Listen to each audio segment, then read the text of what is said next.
Georges Frangy, vous passez pour l'un des maîtres du fantastique en France, dans le cinéma français. Et pourtant, vous réfutez ce terme de cinéma fantastique. Oui, parce qu'il recouvre tout.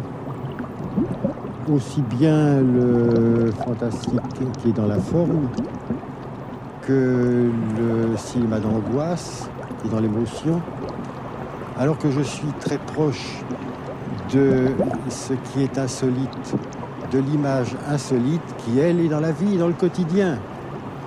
Par exemple, j'ai réalisé un film qui s'appelle Les yeux sans visage. Qui est considéré justement comme un des classiques du fantastique. Oui, quand j'ai réalisé ce film, le producteur m'a dit, voilà, vous allez faire un film d'épouvante, je vous demande un film d'épouvante, mais je ne veux pas de sang à cause de la censure française. Je ne veux pas d'animaux martyrisés à cause de la censure anglaise. Je ne veux pas de médecins fous à cause de la censure allemande, parce que ça leur rappelle de mauvais souvenirs. Alors je lui ai fait toutes les promesses à quoi il s'attendait, et je lui ai précisé qu'il n'y aurait pas de médecins fous, parce que je tenais le raisonnement suivant. Qu'un homme visiblement anormal est un comportement anormal, c'est normal. Par contre, le personnage m'inquiète beaucoup plus à partir du moment où, ayant un aspect normal, il se conduit anormal. Le fantastique se crée, l'insolite se révèle.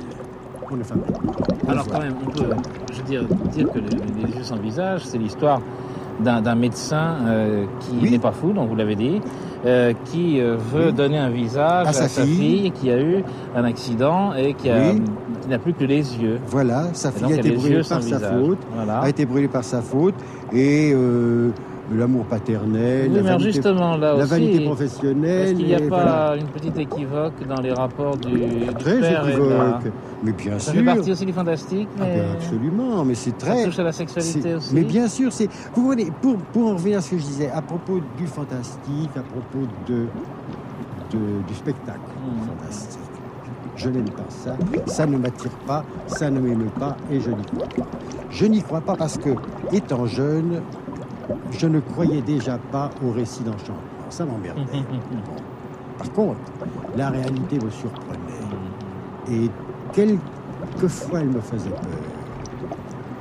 C'est-à-dire que j'aime les images qui me font rêver, mais je n'aime pas qu'on rêve pour moi. Pourquoi, d'après vous, les hommes aiment autant se faire peur ?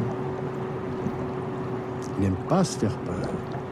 Moi, je vous assure que... Alors, épouvante pour épouvante, moi, je crois que le plus beau film d'épouvante que j'ai vu, et qui n'était pas fait pour épouvanter, et c'est pour ça qu'il était épouvantable, c'est un film chirurgical du professeur Thierry de Martel, et qui s'appelait Trépanation pour crise d'épilepsie.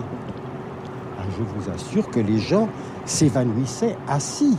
Parce que c'est scientifiquement fait. Le personnage est assis.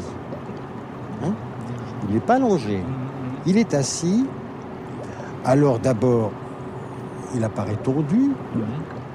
Le crâne est jaune et blanc. La face est blanche à cause de la pâleur. Et puis derrière, c'est la teinture d'iode. Alors on vous fait des traits au crayon bleu.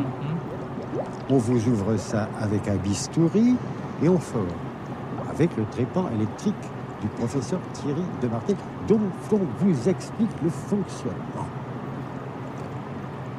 Et le malade qui est assis sourit. Alors on scie, après, on fait sauter la boîte crânienne, il y a la dure-mère qui est là, tout ça c'est congestif. Et alors, on va chercher la tumeur qui apparaît en gris avec le truc et on cautérise sur la pince. Alors, il y a une fumée qui est bien pire que ça. C'est Faust. Alors, dans un premier temps, les gens commencent à trembler. Et le médecin vous explique que le cerveau est indolore. Alors, ce qui fait que c'est véritablement de l'horreur, c'est que la souffrance du spectateur et sans partage.